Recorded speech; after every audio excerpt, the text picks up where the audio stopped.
Happy anniversary of Francis, no? Good, this is the first ever Angelos Sandy Lopez Rescue Outstanding Award.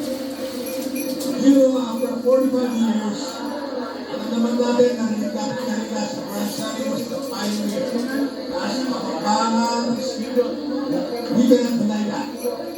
Kaya ngayon, because of this, we would like to give honor and respect in his behalf, pero we will be choosing outstanding Christians. When we say outstanding, it is really outstanding. It is really world class.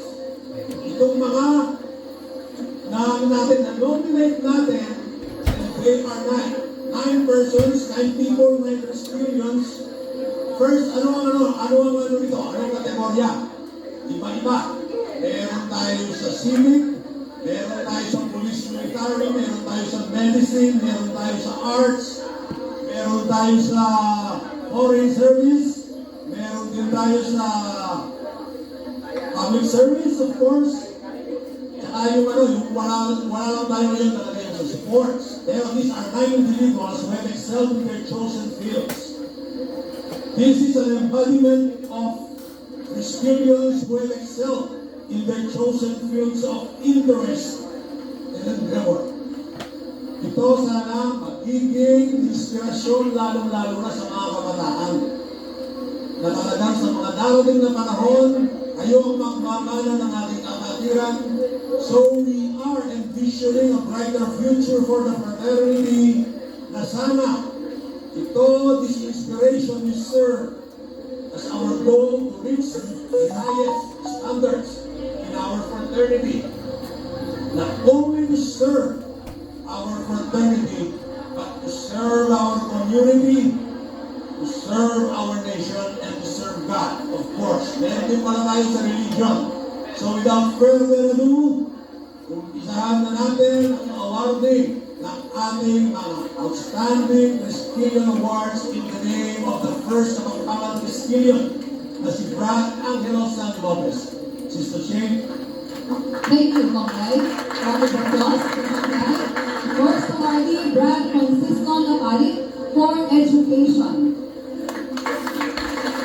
He is technical lead IT Head Minor Services Abu Dhabi 2006, technical lead and professor University of Tripoli, Libya 2009 to 2016, on-site chairperson Holy Angel University, Dean Holy Angel University June 2018 to April 2023, and Dean at I Academy Makati May 2023 to present. Brad, congratulations.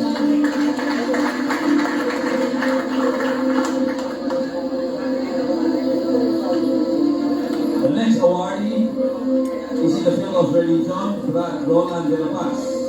He is the board director of the Philippine Dental Association and the City Dental Chapter from 1990 to 1992, a dental practitioner from 1988 to present, dental licensure examination board passer in 1988, doctor of dental medicine in 1987, general conference plenary board member from 2012 to 2018, Asian Division President 2017 to present, the President of the Philippine Union Conference of 2014 to 2017, General Conference Health Director from 2012 to 2017, and a Minister of the International Missionary Society Seventh-day Adventist Reform Movement from September 8, 2012 to present.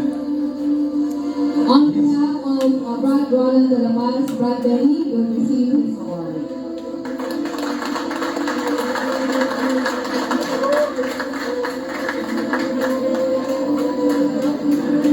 Next awardee, Honorable Crisostomo C. Garmo for Public Service. City Mayor of Bulacan City 2017 to present. Batch 9, Chivalry School Chapter, Provincial Board Member of Pampanga 2007 to 2016.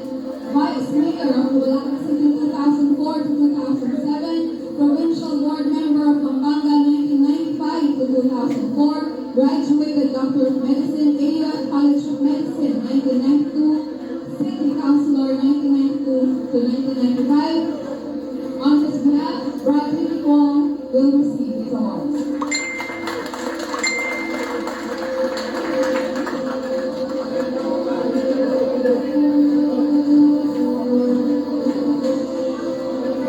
The next awardee is for foreign service in the military. He's a retired US Navy. He was selected to Navy Red at the Tomb of the Unknown Soldier in 2009. He is also a recipient of the Captain Harry Jenkins Memorial Award in 2007.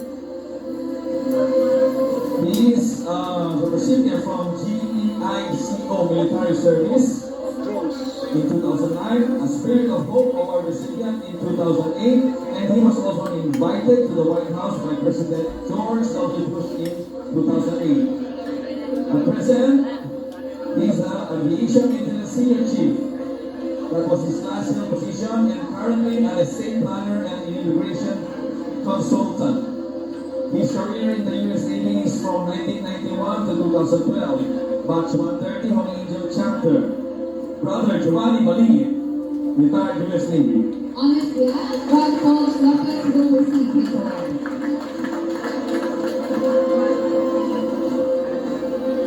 Our next awardee, Brad Norman Philip Chotwico for Culture and Arts.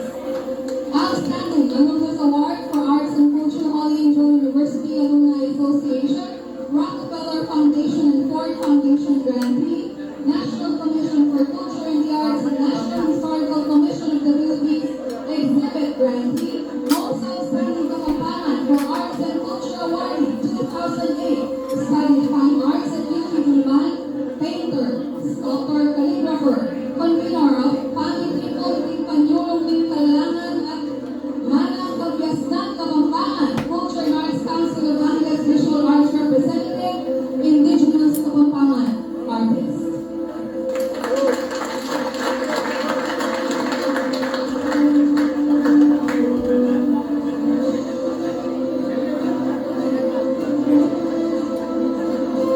Our next awardee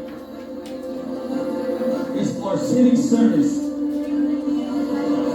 He was the 1999 Most Outstanding Kapampangan Awardee for Youth Leadership, 2000 President of the Rotary Club of Angeles City Colyat, 2007 President of the Angeles City JC Senate, a National Vice President for Central Luzon in 1998 in the Philippine JCs, and the President of Angeles City Colyat JCs in 1997. Let's all give a round of applause to Brad Rafael Angeles. And Brad Rafael Angeles is also currently the executive assistant of Yes, my classmate from grade 4 to 4th year high school.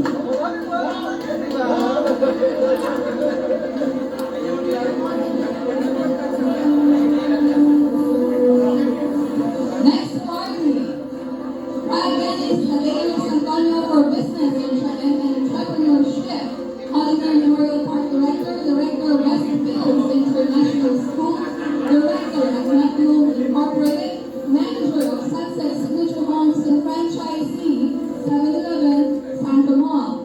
On his behalf, Brad Buddy will receive his award.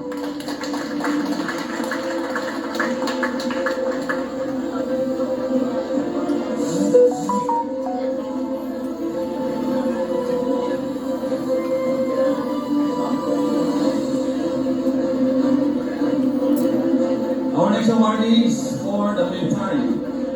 Brad retired Lieutenant Colonel Calixto Q. Bamba.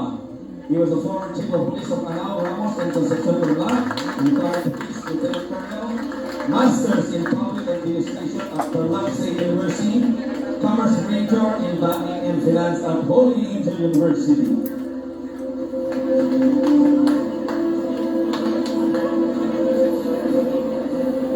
Our next awardee is a surgical oncologist, general surgeon, professor at UP College of Medicine, immediate Doctor po kasi siya, I'm so sorry. Department of Surgery, JBL, AFMC honor, he is Brad Dr. Rosito T. Espiritu for Medicine.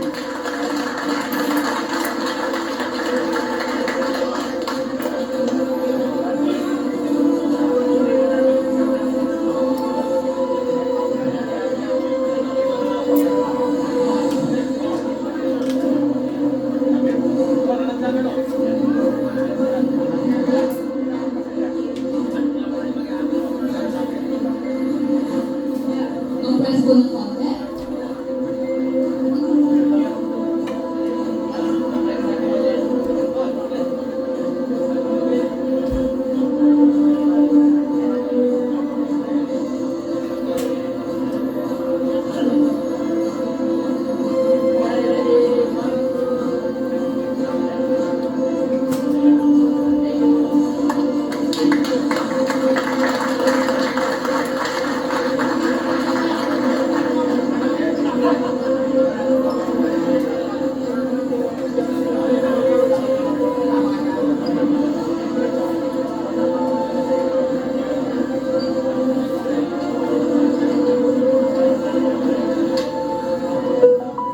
Alright, congratulations.